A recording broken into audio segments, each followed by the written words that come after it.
Multiplication by 11 tricks பார்க்கலாமா? 11 × 34. இப்போது நம்ம என்ன பண்ணோம், 3 இந்த 4 இந்த ரெண்டையும் ஆட் பண்ணுறோம். 3 + 4 7.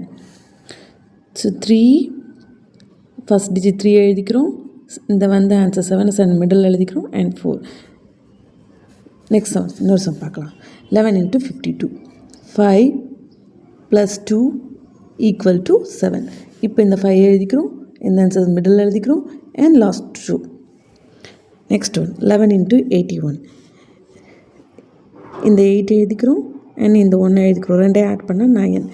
8 9 அண்ட் லாஸ்ட் மிடில். இப்போ இந்த சம் பாருங்கள், 6ஐயும் 8ஐயும் நம்ம ஆட் பண்ணால் நமக்கு வந்து 14 கிடைக்குது. ஸோ அப்போது நம்ம என்ன பண்ணணும் அப்படின்னா கேரியில் போட்டுக்கணும். ஃபஸ்ட் டிஜிட் 6 எழுதிக்கிறோம், இந்த 14ல் வந்து 4 மட்டும் எழுதிட்டு இந்த 1 வந்து இந்த 3 டிஜிட்டுக்கு வந்து நம்ம கொடுத்துருப்போம் அண்ட் இங்கே 8 வரும். இப்போ இந்த 6 + 1 என்ன 7.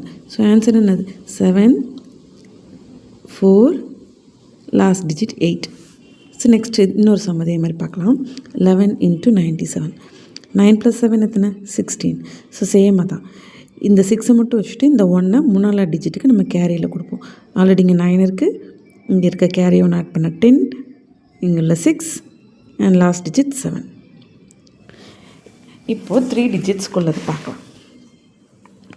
11 × 123.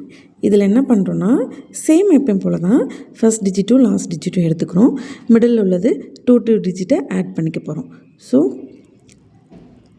1 + 2 எத்தனை 3, 2 + 3 எத்தனை 5. ஓகே, இப்போ ஃபஸ்ட் டிஜிட் 1 எழுதிட்டோம்.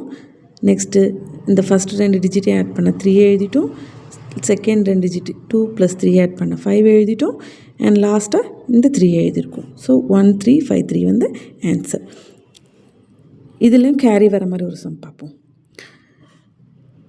ஃபஸ்ட் டிஜிட் 1, லாஸ்ட் டிஜிட் 6 எப்பயும் போல் டிஃபால்ட்டாக வந்துடும். நெக்ஸ்ட்டு 1ஐயும் 7ஐயும் ஆட் பண்ணால் 8 வருது. 7ஐயும் 6ஐயும் ஆட் பண்ணால் 13 வருது.